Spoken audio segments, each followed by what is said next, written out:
I'd like to apologize for our delay. We had an extended executive session. If everybody would rise for the Pledge of Allegiance and a moment of silence. I pledge allegiance to the flag of the United States of America and to the republic for which it stands, one nation, under God, indivisible, with liberty and justice for all.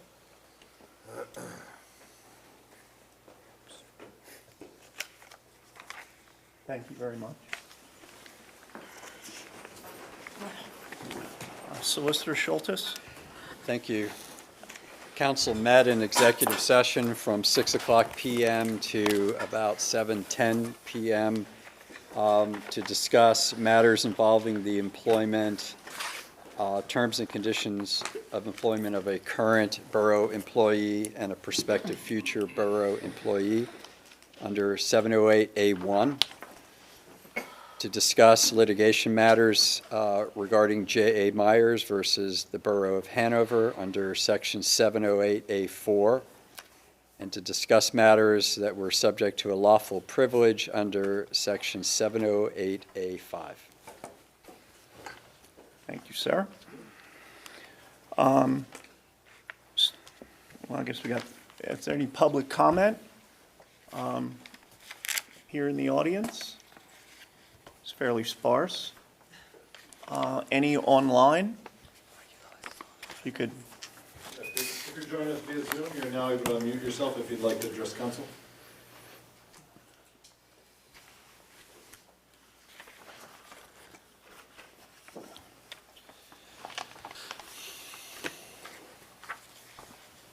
Are we okay?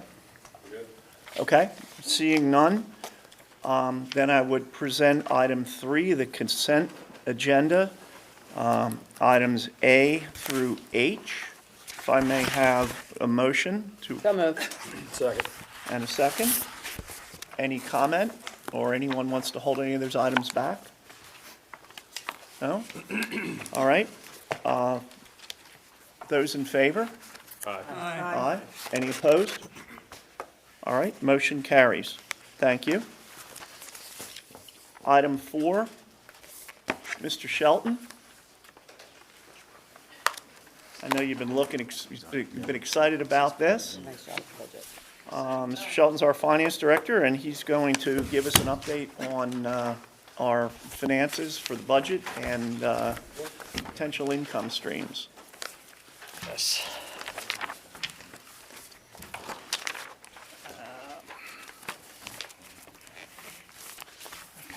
So the council should have received this packet with the budget. And also a single page, the real estate analysis with the yellow highlighting. We have those two available to you. So I'm going to go ahead and go right into the borough budget. And then first few pages are table contents, a lot of detail there.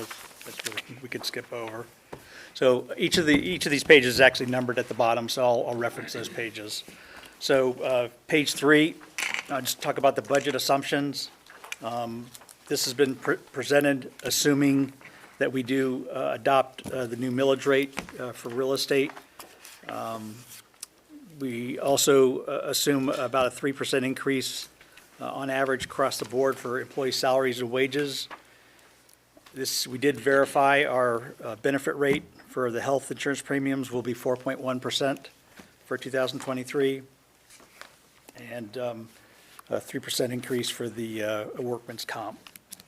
And that applies to both the salaries increase and the benefits apply to employees in both working for the governmental funds as well as the proprietary funds. So, Jim, talk us through this a little bit, if you wouldn't mind, Okay. please. Concerning the assumptions. I'm on the yellow. Oh, okay, you want to switch it? Just so everybody understands how this works, because I think it's important. Okay. All right. Actually, last meeting, Barbara Rupp asked me if I could expand on the scenario with the average household, about the different millage rate. And I expanded it, Barbara, a little bit more. As you can see, up to almost a full mill increase. And the reason I did that is I wanted to kind of point something out to the council. But basically, looking at the increase for the different millage rates, the 0.33 all the way up to the 0.99, what the increase would be from the current millage rate, what the rate per thousand would be, what the real estate assessment, the municipal portion of the real estate impact would be to the household, to the assessment, excuse me, and then the average household, as well as the reduction for the per capita, because we're planning on actually taking the per capita rate down to 0. The analysis is all based off of the basis here of $16 million, and then the consolidated assessment estimate, the revenues we would achieve for full collection of that is in that next column, from the 5.7 million down to the 6.7 million. The original intent of increasing the millage rate was to prevent us from getting too low in our reserves, so that we have an ordinance that states that we need to maintain 25% of our expected expenses from the prior year in reserves. So we wanted to change the trajectory of the reduction of our reserves, and that was the main reason we had brought it up. So if we do go with the 0.33 mil increase, the consolidated increase would be $335,000, assuming all things being equal with the assessments, and a 3-year divide benefit of $1.6 million. If we were to go almost to a full mill, we would achieve that $1.6 million in each year, and end up with a $3 million derived benefit over the next 3 years. So the average household value, you say it's $155,000 for the households in the borough. Correct. And with the proposed 0.33 mil increase, it would be $51.25 per household increase. And with the elimination of the per capita tax, assuming there's only one person living in that household, that would reduce it to $46.25 a month, or a year, pardon me. Annual, yeah. Or about $3 and change a month. So Right. the point being is it's not too Pretty steep. de minimis, I would Okay. think so. Go ahead. Ma'am? And I asked him to do that because I think this is an ideal year. The school district's not raising taxes, we're getting rid of per capita. And I already see that we're going to take some ARPA funds to fund police and fire, which is not smart, to take funds you don't have a regular basis for personnel costs.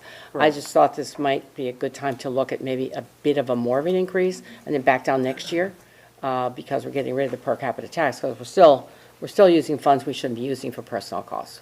Barb, I had that exact same question, and I emailed Amy on it, and she did respond to it, so she can probably explain that too. Oh, I had good. the same assumption you had. So the ARPA funds, there's allowed uses.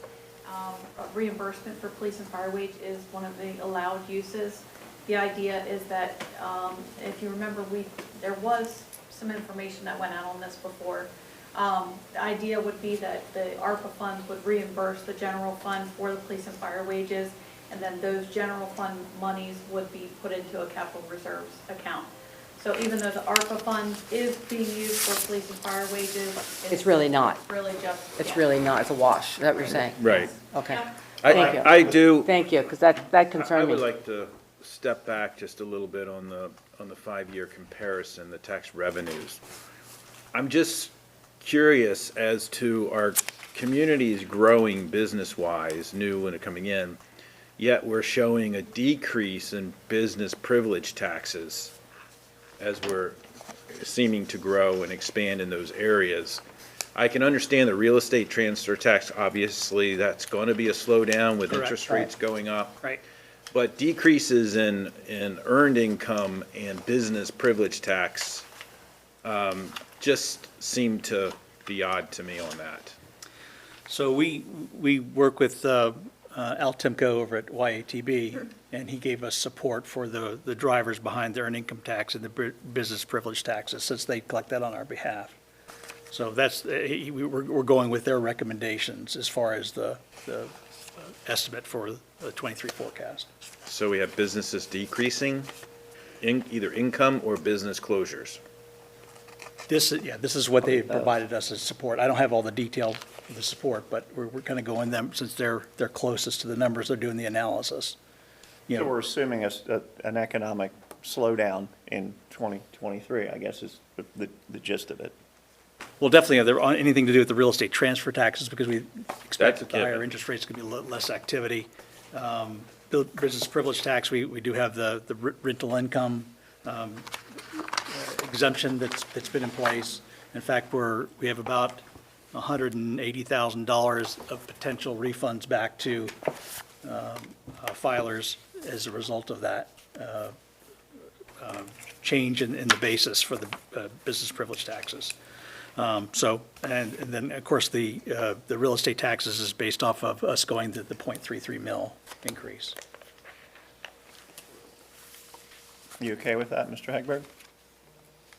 Or you want to? Just, there's nothing I can do. I'm not, the point is, Perhaps it we've best all it's- had questions as to the depth by which York Adams does their collections or tracks.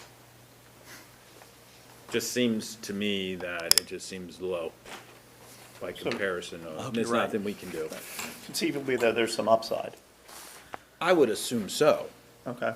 It just, No, it's a good, it's certainly a good point. I'd rather upside than downside, because I would be next year's. I mean, it's sort of like saying, everything's holding steady. I mean, for the last 5 years, our high peak is 2019, and after that, it's been like flatline. Yeah, it's been up to. And I could see a up to dip in down to. 20, during 23. COVID, Right. Yeah. Oh, okay. but, otherwise, I would think that it would be going upwards. I've But another, anyway, I've another, I don't know if it's time to ask another question, but I do have a question about the 4.1% increase in the health contract. Are our contractual contracts with our employees keeping up with that rate? I mean, we had a 4.1% increase in our health costs. I'm just wondering how how those contracts are working out with regard to increases with health costs to our employees. Right. They are increasing incrementally according to those contracts. What's that mean? But they're, the employees said it's worked into their union contract what their healthcare contribution is. And I believe they go up, like, most of them are $2.50 per week per, Dependent. no, it's annually, so it's like $15, they're like $15, $17.50, $20 for an individual, and then it's like, it's still very minimal, but we are working towards increasing it, yeah. It's just I those don't know health what the costs go up a percentage lot. is. And, there are a lot of people that are paying $2.50 a week for insurance other than the borough. No, it went up to $2.50 a week. Oh, So it's, yeah. yeah, but still. Point taken. But those are, I believe those are contractual Yes. issues, Yeah, correct? it's in the contract. I just wondered how we're No, keeping up in the I'm contract. I knew we with were you. looking, our goal was to increase that, Amy, and I appreciate that. I just wondered how much it's increasing to help us with the 4.1 increase in health costs. Not enough. Losing ground. Okay. Any other? Well, just Tim, you wanna just continue on? from the standpoint of looking at this one-time, opportunity here to raise the millage rate, I think, since we haven't raised real estate taxes since 2015. Right. Increase in a single year is offset by the per capita adjustment. I think it also helps to subsidize the things such as like our general obligation debt, any operation shortfalls, And it also is increasing, it also gives us an opportunity to really use any excess funds to build up our capital projects funds. As much as possible, we really need to get into a savings mode and try to avoid as much long-term debt borrowing. Once we do borrow that debt, and it's for, decades that we're paying it back. And so, whatever the principal object or what we're funding is just increased in cost by that additional interest expense. And it's not a tax deductible benefit that we can use because we don't pay the taxes. We don't So pay any It's taxes. just something really to think about. And so, Barbara, I'm glad you asked me to expand this, to take a look at this, and I would definitely think it'd be good to consider whether we want to go even beyond the .33. But If you again, take that .44 or the .33 and you project it out 5 years, you're gonna it's gonna be a difference in money you're gonna have 5 years from now. So if you look at the .44, you're obviously gonna have a good bit more money in the next 5 years than in .33. yeah, one of the things I've talked to Amy about this is really the concern what our assessment basis is going to be with properties. For example, we've had one of our larger customers in Hanover, the Hanover Mall, the amount of their assessment has dropped Yeah. significantly. Yeah, that's Right. right. And then, overall, do we really have a handle on what our assessment basis is going to be over the next, say, 10 years? And so if we see that degrading here, we're kind of fighting gravity here. It's going to make things worse. So, having But a at little the bit same larger. time, pushing things, there's a tipping point that there's only so much money in them pews. No, I understand. Right. You'll reverse it on the asset as well. Correct. It's sort of balancing that, it's like raising the interest rates with the feds. At some point, they're intending to tip it. Right, If they people need stop to. buying stuff. Right. So that could drive down the assessment value of the properties at the same time. if 'Cause I it's could- too expensive to be here. Right. If I could add on the per capita basis, somewhere, and this is, rather vague, whatever, somewhere I remember the average household in the borough has 2.7 occupants in it, and you have it here as only essentially 1. So instead of it being 5, it would be more like, 1270 as a discount from in your example here, the 5125. But I don't have a source for that. but Yeah. We know it's definitely more than I one. think they're gonna perceive they're getting a real break, and I think they are. They don't have to mess with that little thing, and I think it's a very good thing that we're doing that. Absolutely. I think we've talked about that for years. It's been Yeah. kind of silly to You be, don't make much money on it, it's stupid. right, we spend administratively, we Yeah. probably spend $450 of the $5 collecting it. If I'm tracking right, as he Okay. said. Any other questions for Controller Shelton? Jim, this graph represents the .33 mil increase, you said? Correct, For yeah. just '23? Correct. It increase to the 5.68 from the 5.65 is reflected on that schedule. I will get to that, actually, if you guys give me a little bit of opportunity to keep progressing. So slides 4 through 11 are really just more informational, just explanation. This, part of this would be something that would be public-facing once we did get an adopted budget. So it's just for informational purposes. So if you move over to slide 12, if you could, which is to start talking about the governmental fund budget. And again, this is a consolidated budget. It's not just the general fund, it's all the funds under considered governmental funds.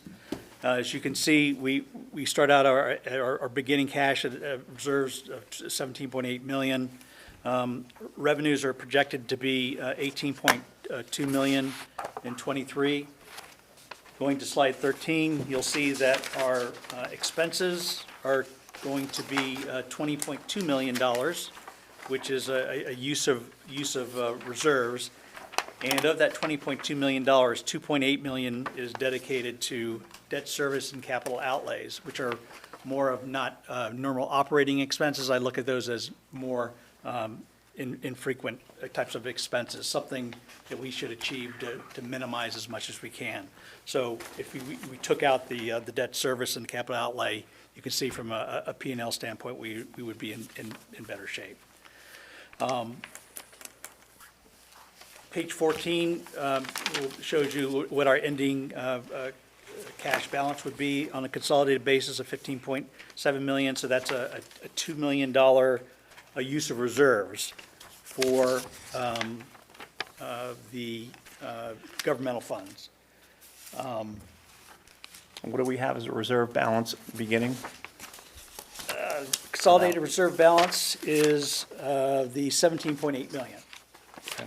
So what we've done since this is actually published, really dug in a little bit more and what type of offsets we can use against that $2 million use of reserves. Now, two of our line items for next year are the new administrative building roof here for $280,000, and then again, assuming the council does approve the Phase 2 part of the new building study that's underway, would be another $705,000. So that's about $984,800 of ARPA eligible, the way I look at it, ARPA eligible as an offset. The actual P&L offsets, Eric and AJ have provided feedback there. We have about a net $364,000 of P&L adjustments, either deferrals or reductions of expected expenses. That we're consuming in the annual expenses. Right, so we can close that gap down to about a $671,000 use of reserves on a net basis. We'll continue to work to bring that closer. The goal here is to try to get to close to a balanced budget. If we looked at 2022, just for the general fund, we went into our adopted budget with a $309,000 expected use of reserves. Now, but on a consolidated basis, for all funds, we were at $2.2 million adopted budget for 2022. So again, we'll continue to push to reduce that and narrow that gap through, just again, more scrubbing of what's expected to occur and to be spent next year. Slide 15 just gives you really a view of the governmental fund sources. You can see the top 5 items that really drive the governmental revenues. About 79% of our revenues are from those, primarily the real estate, the 511 taxes, and also our sanitation business. If I may ask, the sanitation and transfer station, $3.4 million, part of that is us paying ourselves, though, is it not? It's coming from one of our utility funds into that, or am I? No, this is the part of the governmental funds where we're charging out for garbage and the tipping fees. So with $3.4 million for the sanitation transfer charges, classification, and the tipping fees of $1.4 million. Okay, so we're not charging the trash service and moving it there. That's No, it's new not. cash in. Yeah, the only thing, regional wastewater is really that pass-through probably you're thinking about. Okay, thank you. So anyway, that's the same $18.2 million of revenue by source. Slide 16 gives you an idea of the expenditures by function. Public safety, solid waste, fire make up 55.4% of our expenditures, and you can capital outlays and debt service make up 15%. I just wanted to point that out, but that's all part of the $20.2 million expenses before adjustments that we discussed previously. That is in this budget. The next slide, 17, it really breaks down the expenditure by subtype. You can see that the salary, wages, benefits, taxes, employer taxes make up about 53% of our expenditure expenses. Our people are most expensive. item, which is not Well, unusual. we're a labor, if you will. We're a business. labor-driven I mean, organization. Jim, just real quick, just help me clarify. On slide 15, sanitation and transportation charges, is that solid waste? Yes. Okay, so they don't match. That should probably be renamed solid waste versus page 16 that shows solid waste and disposal. Okay, that's fine. I'll make that. Yeah, consistent. when I think sanitation, I think sewer water kind of situation, not solid waste. Okay. I'll double check that, make sure I have that, that's straight, make sure that they're matching. Okay. So that's, again, on slide 16 is just the expenditures by function. Slide 17 is the expenditures by subtype. I think I mentioned that with the salaries. As Scott had mentioned, the employees are our biggest asset, and as well as our business expense. The next one is. Let me just, one quick thing, I'm sorry. Professional/contracted services, those are third-party consultant salaries and wages essentially, type of thing? It's a roll-up of, yeah, you name it, anything that we're paying a vendor directly for as opposed to having as internal. But we don't, there's no actual material involved with that. It's all services and knowledge and so forth, Right, correct? We're not buying any inventory. Correct. Correct. Okay, thank you. Slide 18 is the real estate average home assessment. We kind of jumped a little bit ahead and went over the multi-millage rate analysis. But again, what's here is the proposed 5.98 millage rate for '23 that includes the .33 increase that was discussed previously. But this gives you the breakdown of the school, the county, and the borough's cut of the taxes. 19 is the year over year, as Chuck was saying, it's, from 19 through 22, it hasn't varied too much. Basically the assessed value is, the basis has changed. Different exonerations or people remodeling the basis increases, so not a whole lot of change. And then the 23 includes the millage rate increase. But there have been, for example, Cherry Tree 4 would be reflected in the gain of 400,000 between 20 and 21. 21 and 22, I'm surprised to see it down, but that's just a projection. That was my Yeah, issue. I'm with you there. Hopefully you're conservative there, which is good. Yeah, the 22 is what we had budgeted for 22, so that's not the projection, that's actually what was originally budgeted, I think, for 22. Oh, okay. So we don't have the actual there yet, because we still have a little bit of time to collect. When properties today, new properties are being sold and put on the tax rolls, okay, a new house is built, and I don't know, it sells for $100,000, let's do something I can do in my head.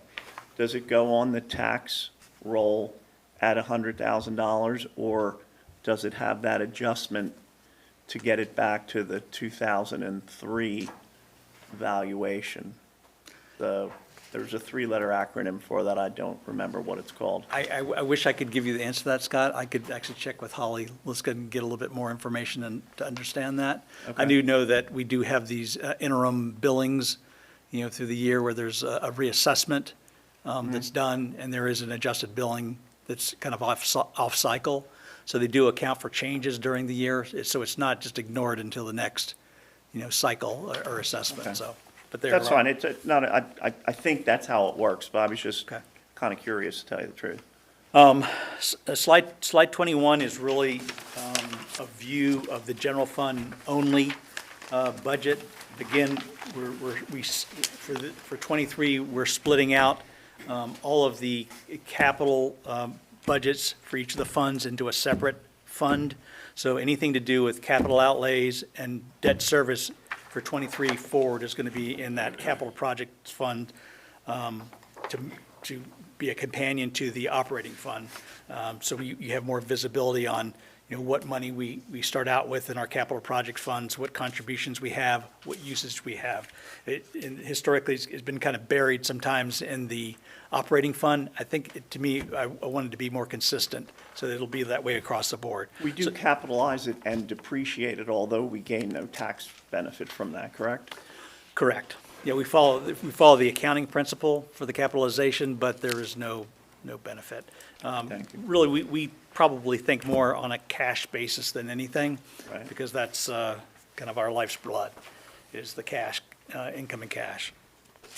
So anyway, so the slide 21 is really just the operating budget. These are the revenues specifically for the general fund, the $16.8 million. Slide 22 is just the operating expenses. You can see down at the lines where it says capital outlay and capital lease. We've moved that out into the capital projects fund. That's why you see it blank down there on those lines under 23 proposed and manager proposed. So the expenses here, again, are just for the general fund. Next slide is the library budget. Library budget, we are responsible, or the borough takes care of the debt service and any of the shortfalls for the library. In addition to the debt service that we cover, in '23 we'll have $356,000 more that we'll have to put into the library just to keep it afloat and keep it at zero for next year as far as balancing their budget.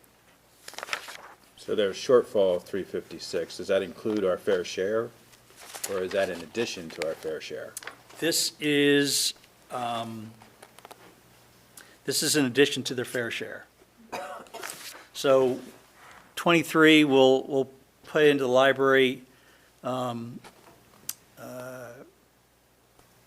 the general obligation debt is $666,000 plus our fair share plus the 356, and then of course the $954,000 for the roof if it slips into 23. We're trying to get it done before the end of the year in 22, but it's already almost November. Are we using ARPA funds for the roof? Yes, in fact, the ARPA funds, the uses right now that are slated to be used are for the library roof, the administrative building roof, the phase 2 of the new building proposed if the council approves that phase 2 be taken. And so of that $7.6 million in ARPA funds, by the end of '23, we'll have $5.661 million left as ARPA. So we're guarding the ARPA specifically as council has requested. As CapEx money. Just for specific projects that the council approves. And Councilor Kress, you're on board with this? Yes. Thank you. So just to be clear, so the library's 925,000 operational plus the 356 to balance it, and I guess the fair share is Buried in there. in the 356 or in addition to? That's what I was asking. No, it's buried in with the 925. 925? Yep. But with the contributions and donations line, where Mr. Hegberg is referring to, it's the 22 projected, that's the 200,118.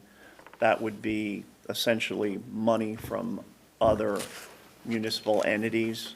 Yeah, donations from all sources. Yeah, I in would fact, that's assume the majority of that's other municipal entities. right. Could be the fair share from Conewago or from Penn Township or others.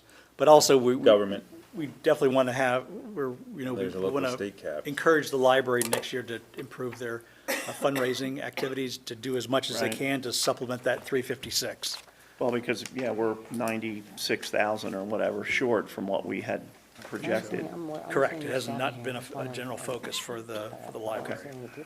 It's still almost $1 million of operational costs.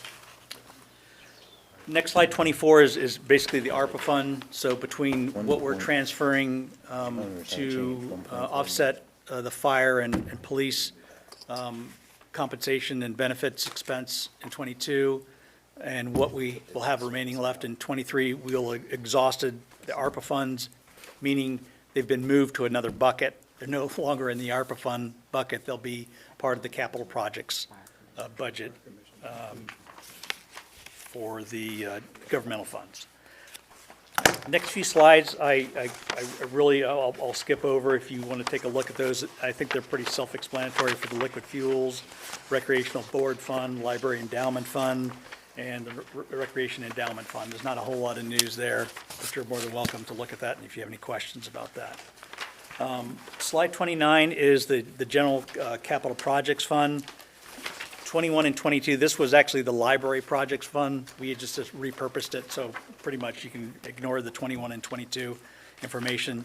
So for 22, we'll be moving $4.5 million into our opening balance for 23. So our beginning cash balance will be $4.5 million. Revenues of $281,000. Expenses for debt service and capital outlay of $2.8 million. Then interfund transfers in of $3.6 million. So we'll have $5.6 million left. Primarily, the $5 million is ARPA. It's all ARPA, but I know $5 million is something we definitely want to make sure it does not, we go below the $5 million, because I think that's something we've kind of earmarked for, the potential of the new buildings. Yep. So we're watching that very closely. Next slide, number 30, I just want to give the council a kind of appreciation to look at the types of activities we have in the capital projects funds for the governmental funds, our debt service, our capital leases. We did get concessions on the garbage truck and the roller. I know it's misnamed on there, but I have it as a OMAG roller. I think it's something else. So those are going to be deferred. Slide 31 gives you the capital outlays for 23. The ERP system that I have budgeted in there for $200,000. We think between our stamp grant and a reduction, we could probably reduce that amount for the ERP system by offsets of about $120,000. So we're going to do some savings there in the ERP system. Again, we're going to continue to scrub the outlay. And we had some of these numbers went up a little bit higher. Our police vehicles were a little bit higher. I had an older number on there, so those would increase a little bit more, as well as the spec trailer prices were increased. But overall, the $2.8 million before the adjustments is the total of the capital projects expenditures for the governmental funds. Then there's the liquid fuels and a combined total of $3,037,000 for capital projects. Any questions on the governmental funds budget? No new people in it. They're proposing no new personnel. There are no new personnel proposed in the budget. I thought there was for the water department. I think we have a business manager position that's open. Right. To be recruited. There's an assistant treasury position that is open that we are recruiting. Those are the only two that I'm aware of. Yeah, there's none in there that haven't been approved by council. Oh, thank you. And these figures include the hiring of or staffing of those positions. Yeah. Assuming that they So if come we- on board, Right, if we don't, then that's, additional savings. well, additional savings, but additional work for the existing employees, right? Correct. All right, so slide 33 is the proprietary funds, or enterprise funds. We start out with a consolidated cash balance of $14.1 million. The revenues are projected to be $17.8 million. Slide 34, our expenses next year are proposed to be $19.1 million, of that $19.1 million, you'll see the two lines above that 3.8 and 3.6, or a total of $7.4 million is for debt service and capital outlays. So it's a big chunk of the expenditures for the enterprise funds. Total ending balance it will be $12.8 million, which is about a $1.3 million use of funds for the proprietary funds. We still have to do some additional scrubbing of those numbers to see if any of the other capital outlays are things that could be deferred or need to be repriced. But at this point, we don't have any identified adjustments. You for mentioned those. reprice. Are you seeing inflationary impacts, obviously? What do you think the dollar or percentage impact is 22 to 23 for inflation? We had that in for our salaries, but we used the direct input from the stakeholders who provide us the information for the capital outlay. So we're relying on their information for what the estimates would be. For example, I had one of the trailers at $80,000, and it was updated. It's going to be $87,000. We had to adjust that. The police cars I had lower in the 47,000 range. 8.5% or something, which Yeah. is about the number you Yeah, read. and the police cars are higher. They're in the low 50s. So we have to account for those changes, and if we have that information, it's included in here. But as far as a kind of across the board, we didn't apply for the capital outlay. We didn't say, okay, it's this, I'm going to add 3% automatically because I don't have anything, a basis for supporting that, as I do salaries and, benefits and things like that. Got it. Thank you. So again, with the use of funds for the proprietary funds, overall, we're not too far off of where we were in '22 and '23. If we looked at this on a combined basis for both the governmental and proprietary funds and include the offsets, in '22, our adopted budget in '22 was a $2.2 million use of reserves in our adopted budget for '22. So if we went with the adjustments we have now and what has been proposed, we would be at a $1.9 million use of funds. So we're a little bit lower than we were for '22 at the adopted budget, but again, we'll continue to push and to scrub those numbers And to get that's them the as close as delta possible. between the 19,124 and the 17,813. The use of reserves are the revenues and expenses. Okay. And the surplus or deficit that adjusts the ending cash balance. I have one question. Sure.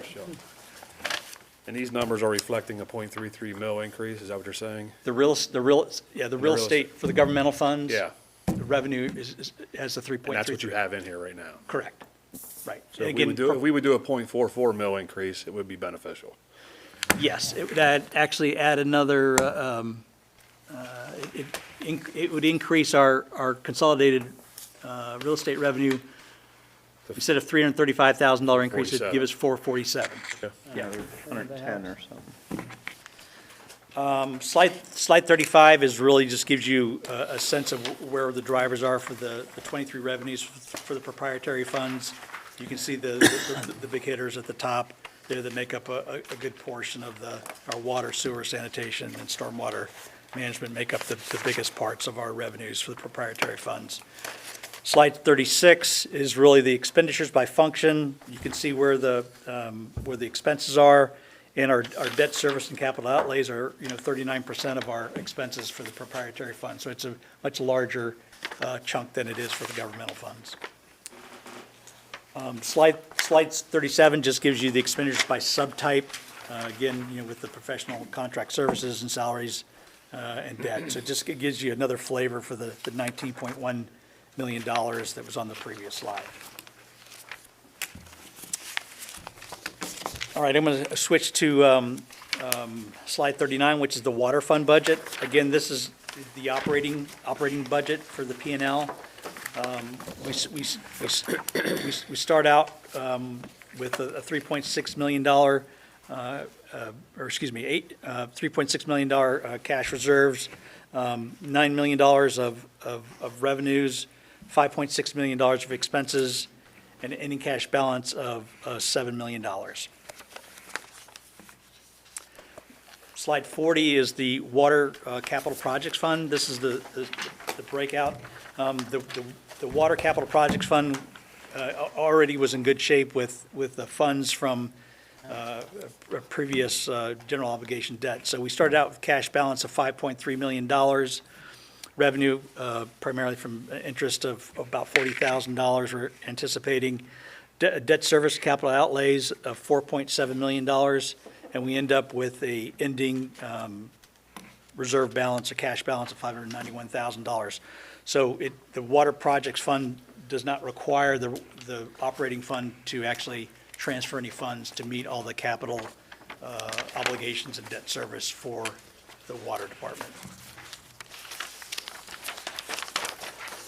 Regional wastewater, on slide 41, again, beginning cash balance is $641,000, revenues of $2.5 million, expenses of $2.2 million, transfers out of $274,000 to the Regional Wastewater Capital Project Fund with the ending cash balance of $641,000. So we end up on a cash basis just about where they started. Slide 42 is basically zero cash balance because we just established the fund for next year. Small amount of revenues, expenses of $274,000, transfers in at $274,000 and ends up at zero. So not a lot of activity in the Regional Wastewater Capital Projects Fund. Hey, Jim, just a quick question. Sure. Under the regional wastewater treatment expenses, admin, Which page you on, Chuck, please? 41, Thank you. how did admin in 21 literally double by 23? I'll have to go back, Chuck, and take a look at that. I don't have the history back to 21. Okay. But I would Well, I mean, even, yeah, it just, It could be a classification, you know, we may have rolled up, it may have been some type of renumbering or reorganizing of the numbers, so the roll-up may have changed. I or could did take a look we at that. reorganize people or something? I mean, Yeah. yeah, it just, that's a pretty big jump. Yeah, it definitely is. I'll go back and look and give you that explanation. That's not a problem. Thank you. No problem. All right, I think we're on slide 43. It's the sanitary sewers fund. Again, this is the operating P&L. Beginning cash balance of $3.8 million, revenues of $4.7 million, expenses of $2.8 million, and then transfers out to the capital projects funds of $2.1 million, and we end up with a $3.6 million cash balance. So the use of funds for the sanitary sewer is about $216,000, which is fairly small. The slide 44 is the sanitary sewer capital projects fund. Again, starts out with a zero balance because we just created this and we're funding it. Revenues of rents and royalties and interest of $62,000. Expenses of $2.2 million transfers in from the sanitary sewer operating fund to a zero cash balance. So basically, majority of the capital projects funds for the sanitary sewer are being funded by the operating fund. Again, no additional borrowings. Slide 45, the stormwater authority, pretty much the same story. This actually ends up with a surplus. Starts out with a $674,000 cash balance and $881,000 ending cash balance even after the $616,000 transferred out to the Stormwater Capital Projects Fund. Slide 46, not a whole lot of activity in the Capital Projects Fund. And so the subsidy from the operating fund is about $116,000. Again, it ends up with a zero cash balance. The Market House Fund, I think, is pretty self-explanatory, not really big numbers there. Next slide is give the council appreciation for really what the debt service, capital projects, and capital outlay funds are, or expenditures are proposed for next year. This makes up the $7.4 million of expenditures.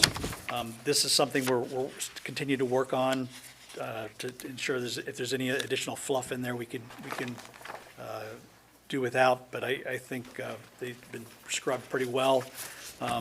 This includes also on slide 49, you'll see there our meter project. Right now, we're expected to spend about $1 million. We're really still looking at that. That might change. We're trying to get a lot done. I think Eric's probably mentioned we're trying to get a lot done in '22 in preparation, but we expect expenditures to be about $1 million next year for the water meter fund, and then another $1 million on the Shepherd Myers Dam project, which I think is probably hopefully nearing the end, because I think this big investment in '22 for that. But again, this makes up the entire $7.4 million outlay. So in conclusion, this is the very close adopted, plan to be adopted budget. Again, we'll scrub this again and to come up with final numbers for next year. I don't expect, as I've explained, it's not going to be a big difference from the prior year, but again, we're trying to really have better precision and results for the borough overall. It's good. So at question here is the .33 versus the .44, as Dr. Rupp had raised. How do we address that? Procedurally, how do we deal with that? Well, it's something, I think it's slated for a vote this evening. It's number 5. Okay, good. You know, it really is, one of the things I don't have an appreciation for is the appetite for our citizens to take on an additional Well, increase nobody in their wants to ever taxes. pay anything more for anything. But I think anything we adopt that's higher than the current millage rate is going to benefit us. The budget has been prepared with just the .33. Any additional millage we bring in is going to, again, either give us a source for building up our capital projects fund. It's going to be a source for less of a general obligation debt that we need to borrow for whatever reason. It's also if the expected results of the revenues come in lower than expected, as well as any surprises on the expenditure side. So I look at the millage increase really is kind of to protect us from how we're doing going forward. If we go You're with going to 0.33, continue we're to still try in and good shape. scrub the recurring spending as we have. Yeah, we are, we're doing our best to define what is needed versus needs versus the wants, essentially. And I think the directors have done a good I job know with that the that. school isn't. Have we heard what York County's proposing? Do we know? It's a good question. I've not. I pulled up the 22-23 millage rates. York City's going to be at 18.97. I don't know if that's a change. That's the municipal, not the school district. That's just the municipal. That's just So the it's just municipal. The material. school is 36.21. If anybody knows that. North York is at 8.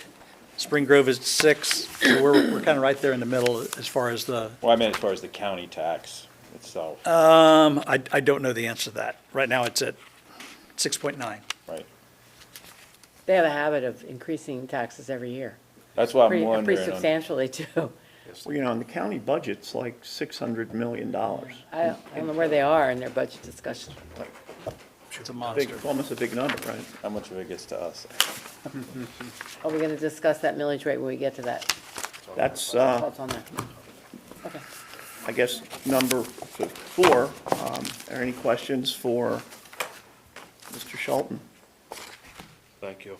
Great job. Thank you very much. Thank you. Okay, so item 5A, 2023 real estate tax millage rate.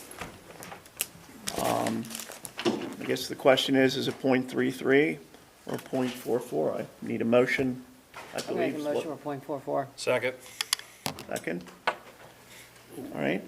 Any discussion Looking at- on that? I mean, really, Dollars. nobody likes to raise taxes. Right, We haven't I- raised taxes in 2015. Get rid of the capital, what is that, the the tax that citizens have to pay. So it's gonna be some sort of a wash. And then, and the school, I just think we have to take advantage of opportunities presented to us. Then next year, we could easily back down, you know? They're never gonna lower the taxes, you know? They'll never lower. No, Well, no, so Never. I'm leaning towards This is the one time. projected .33, you know?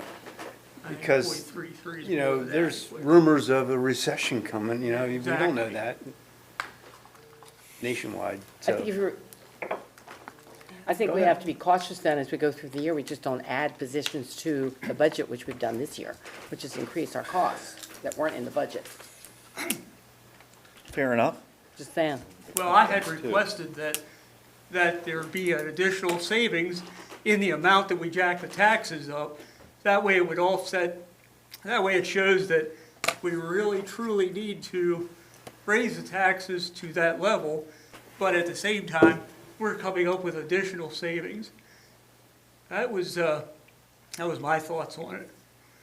I mean, I think that's what he showed though, was we were using 2 point some million, now we're using 1.89 Yeah, we're doing million. better at that. It's better, but it Better, ain't but it's perfect. still not good. Our losses are less, I hate to say it that way, but it's Yeah. about, We're doing better, right, and they're doing better. Yeah, absolutely. yeah, they're doing better. Collectively, the whole organization is doing better. Well, So, so, just so I understand, it's not like this year .44, next year .44, it's. no, it's this year .44 for and 3 nothing. years. Next year, it could be nothing. Next year, we'll vote again on whatever I it is. just didn't Could want it to be Yeah, it's not- misinterpreted when it says no, no, no. incremental. Right. No, That's not what I Incremental was as in saying. it's showing. I'm only president for 1 year. right, the motion on the floor is, Goes big.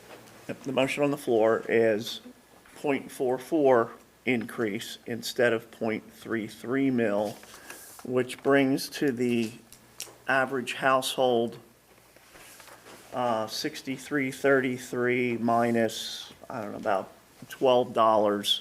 So it's about $50 per household because we're also eliminating the Right. Per capita. per Per capita, capita. thank you, tax. Okay, so we have a motion and a second for .44. I guess, oh, you're over here now. We need a roll call vote for that, I would assume. I could do with money. It will be an ordinance if it's passed. Okay, so how do we handle that? Roll call vote, money. No, because one Okay. part's the reason I said bump it up is because one part's kind of falling off. Sure, you This wanna- one's not raising Those in taxes for favor, 2023. we're not in favor of the .44 tax increase, real estate tax increase for 2023. Dr. Rupp, Yes, Mr. Ricart, Or, Mr. Greenholt, No. Mr. Kress, Yes, Mr. Lockard, no, Mr. Fuentes, Yes. Mr. Hegberg, yes, Mrs. Funk, No. Mr. Rowland, Yes. Mrs. Greenholt. Yes. Okay, so we have 7 in favor of and 3 voting against, so the motion passes for .44 mils. Thank you all. Okay, item 5B, 2023 per capita tax rate. The motion is to reduce it from, I believe it's $5 per person per household down to 0 and eliminate it entirely and its associated administrative costs. May I have a motion in favor of that, please? So motion. second. Second? Any discussion?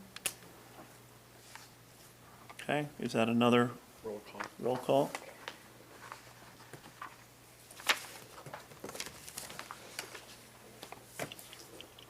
That's how many things can Dory do at one time, right? Sorry. That's all right, take your time. Okay, all those in favor of no per capita tax in 2023.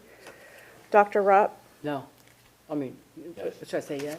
I'm sorry, I I would guess say that yes. means Yes, for in favor of Yes for is zero no. per Yes, capita answer. tax. Sorry, Yeah. just good. Eliminate. Eliminate per capita tax. It's, excuse me for one second, it's not eliminating it, it's setting the rate at 0. Correct. Oh, okay. Setting the rate at 0 of per capita tax for 2023. Okay, Barb voted in Yes. favor of. Mr. Ricart, For. Mr. Greenholt, Yes. Mr. Kress, Yes. Mr. Lockard, Yes. Mr. Fuentes, Yes. Mr. Hegberg, Yes. Mrs. Funk, Yes. Mr. Rowland, Yes. Mrs. Greenholt. Yes. Okay, so there's 10 in favor of setting the 2023 per capita tax rate at 0. Okay, thank you. 5C, waiver for late payments of real estate taxes. Approve the advertisement of the ordinance. Why are we doing this? Does somebody to want to address it? elaborate on the Yes. detail of that, please? I can if you'd like. Thank you. Or do you want to? Okay.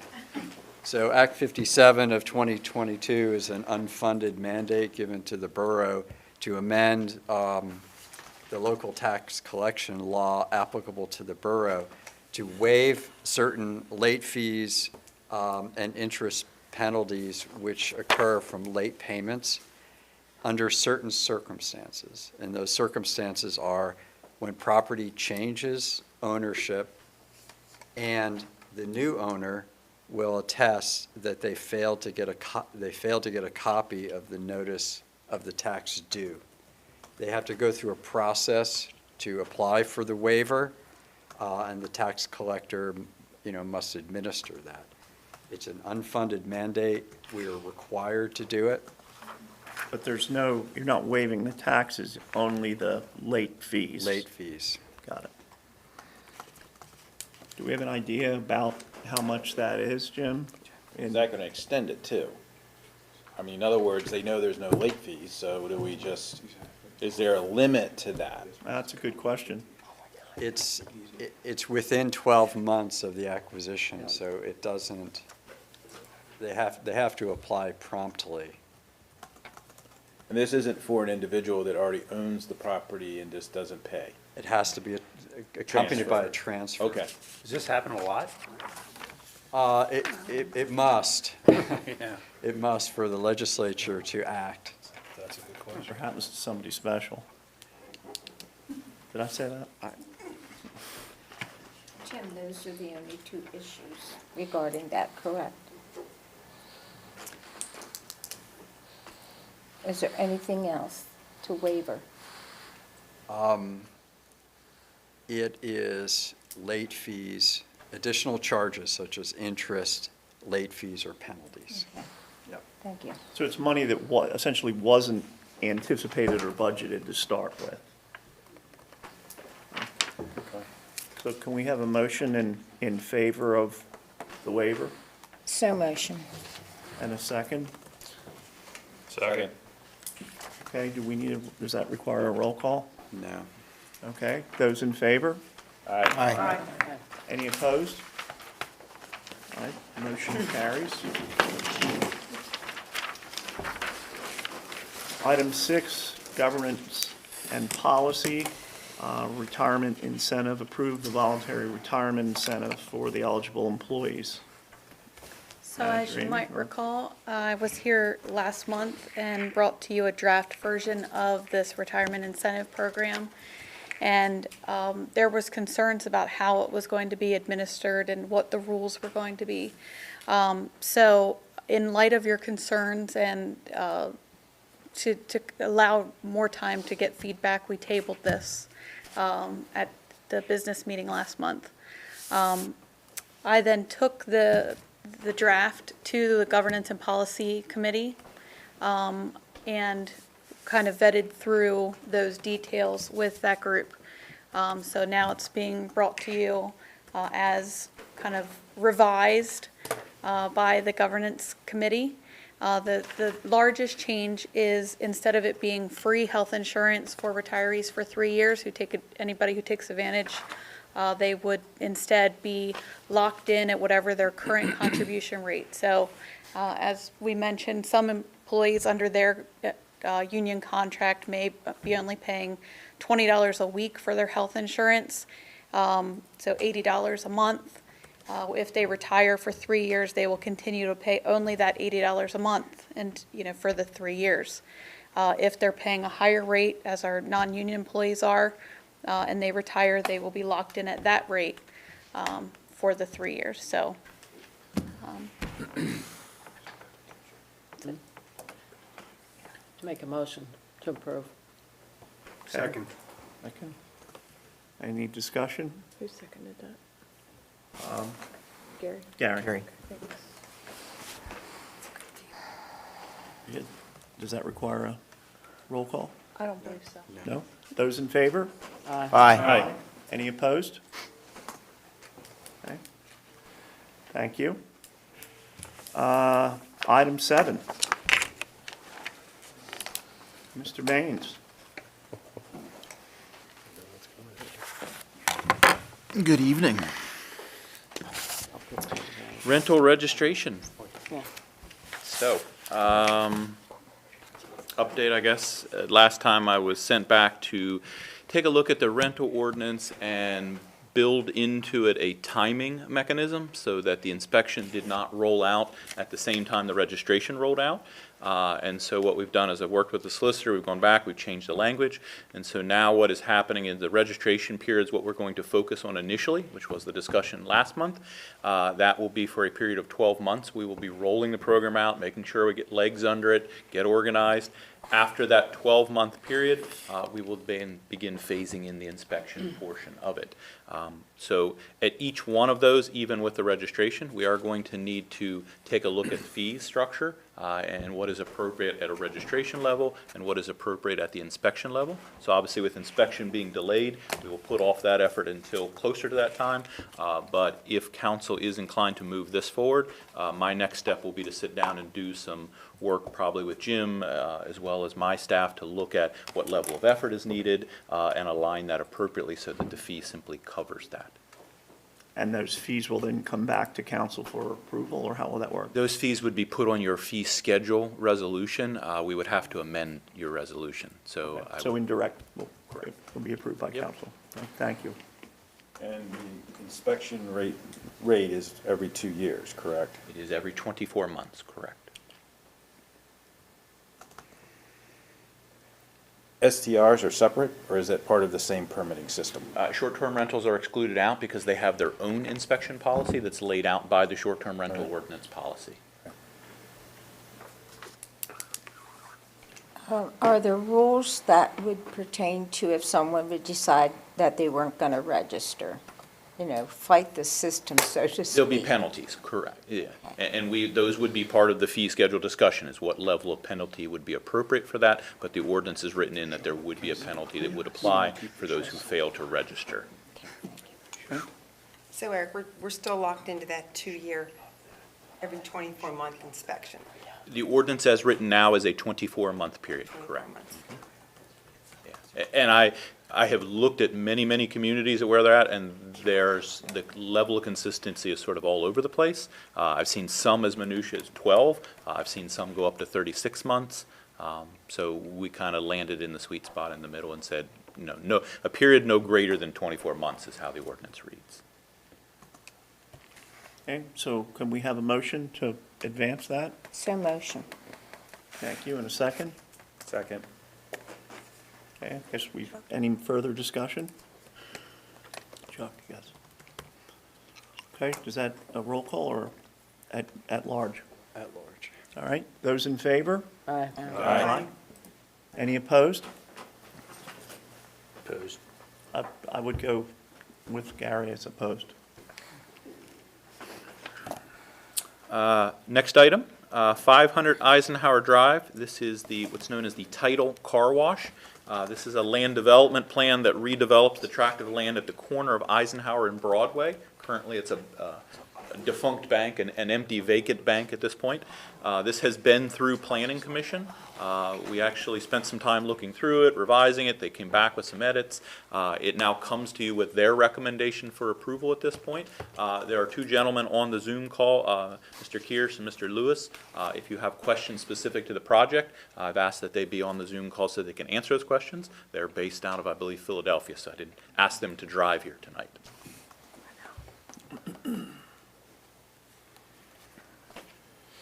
What are we proposing, a car wash? So what is proposed is a car wash. So what would happen is the bank site would be leveled and cleared, and then they would build a new car wash facility. I see. And my understanding is the chief's fine with it, with the whole issue of the queuing. It's been through department reviews. I've talked to fire chief about it. One of the comments that came out of planning commission was a question about responses and, you know, do we need to accommodate a ladder truck inside? So I took that back to Chief Clauser. We worked through that. Right. But at this point in time, yes, everything has been worked through. I think I'm more concerned with the traffic because it's very bad. Okay, right there. Agreed that it's bad. What we did do in that regard, because certainly we shared a similar concern from my department, we asked them to do a trip impact study, basically a statement of what does it look like as a bank, what does it look like as a car wash, and then we went and pushed that through our traffic engineer, which is Gannett Fleming, and ultimately what we found was that there isn't an increase in the amount of traffic that would come from it being a car wash versus a bank. And also what we saw was that the distribution of traffic changes because a bank operates off of a very much a morning, sort of a lunch peak and then a dinner peak and then obviously dies off when the bank is closed. The car wash had more of a sustained low level throughout. It wasn't in that peak, which is actually better from a traffic standpoint when it's sort of consistently throughout instead of peaks because it doesn't align with your morning rush or your lunch rush and your PM rush, which is around dinner time. When they, when they're exiting, where would they be exiting from? Would that be that small They're alley? using the same entrance that the bank has used. It's a connector to the private road that connects between Flickinger and Eisenhower Drive. So they would come in and out at that same point? Same point. They're making some improvements to it, but it's at the same location. So they would only be able to make a right-hand turn onto Eisenhower, or the, Yeah. Yes. Yes. right? Okay, is there any other, would that create any problems coming off of that light when they're making the right-hand turn on 194, which is Broadway? No, because you're going to yield to whomever would be coming through that light. So when that signal opens up and lets those cars onto Eisenhower coming through, if you're making a right, you're coming out of that car wash, you're the one who's going to have to wait. It isn't going to get into traffic and hold things up from that Right, standpoint. there'll never be, I mean, and it'll be, do we have signs up there now that say no left-hand turn? I don't know what's out there. I mean, You can't make a left-hand turn because there's a concrete right, island I in the know, middle but there. I mean, remember they had so many accidents coming off of George Street at that point? That's the only Yeah. reason I said, do we have signs up there Okay, good too? point. You know, because, okay. Yeah, the right. plan- I can work with Planning AJ to Commission take a has look at looked at what's all up there now. Right. But from their standpoint, they're not proposing anything. But that would be, right, They're existing in the improvements that we asked for, made at that little island there, address all these issues that you're bringing up. okay, and you keep us informed of the issue. Okay, thank you. Thank you. Okay, so we have a motion and a second. Oh, okay, well, we need a motion, pardon me. We have a motion for approval of 7B, I'll make motion. thank you, and a second. Second. Thank Gary. I guess we've had our discussion. Those in favor? Aye. Aye. Any opposed? Dory's opposed, okay. Darlene, I'm sorry.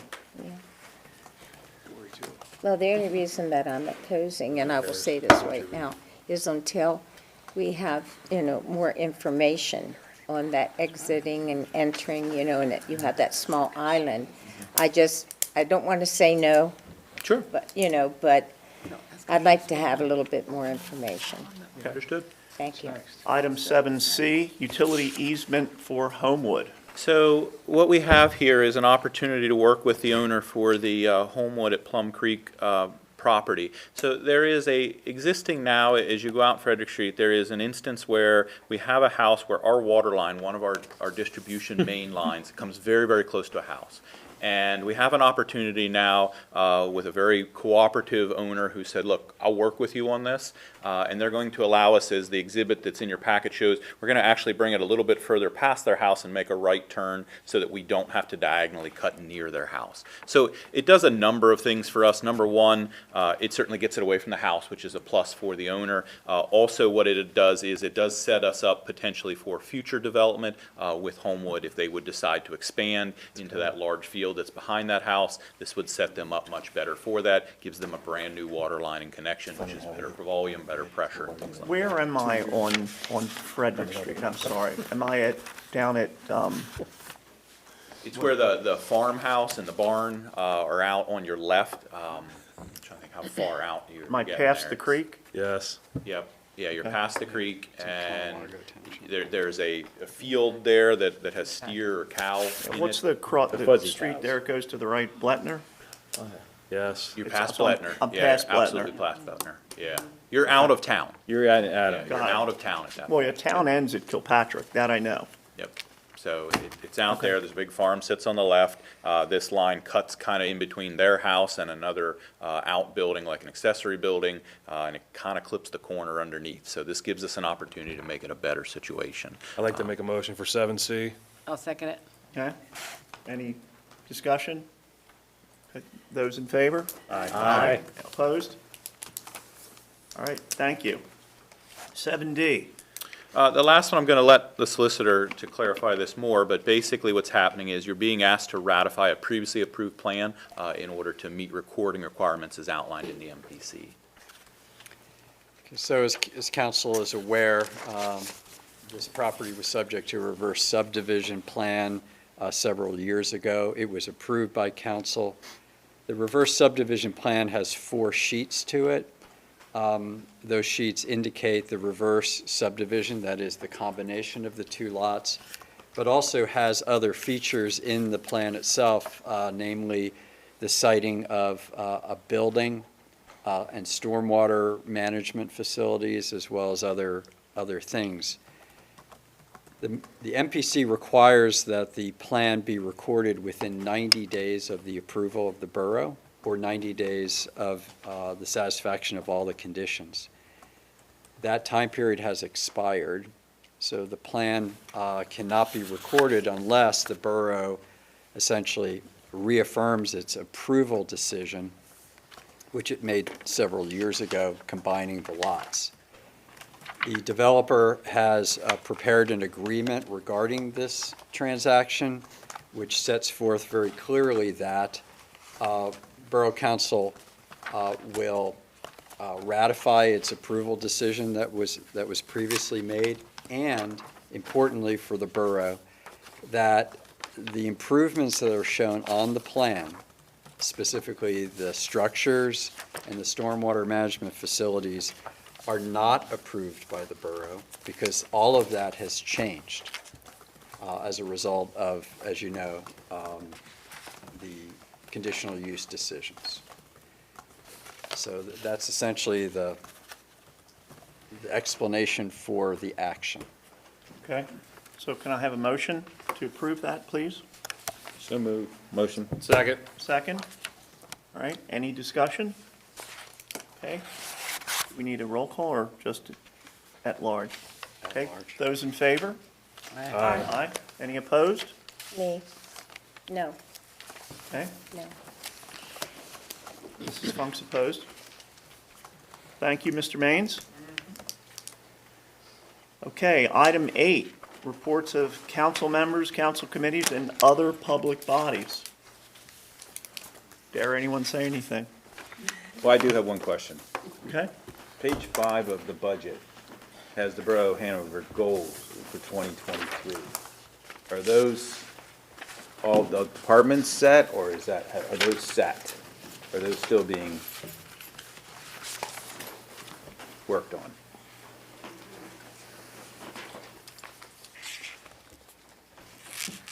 It's a good point, Because Chuck. I don't know if council's had any I don't input believe we've on right, 2023 goals.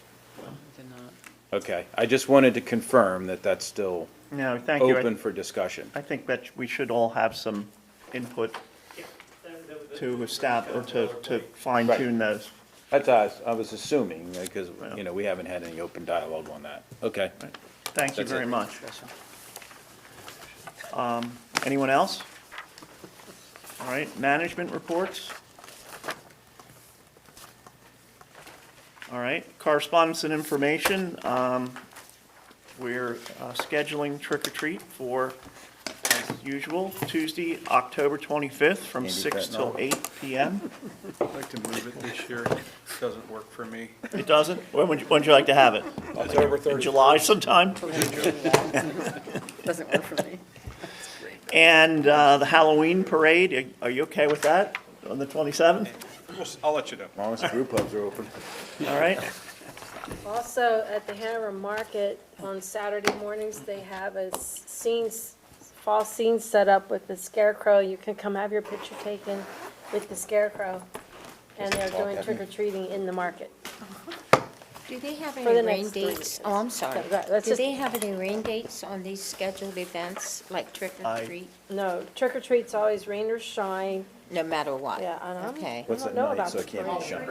Halloween parade is Monday, October 31st. Rain or no rain? Yeah, rain or no rain, it's on, right? Halloween parade, rain date is October 31st. Oh, Monday, the 31st? following Monday, it's always. Oh, Actually, on okay, thank Halloween. you. On actual Halloween, yeah. Trick or Okay. treat, they a make couple years ago, it snowed, if you remember. Yeah. Okay, additional public comment? None. I guess then, item 12, may I have a motion for adjournment? So motion. Second? Second, any, all in favor? Aye? Aye. Thank you all very much. As long as I saw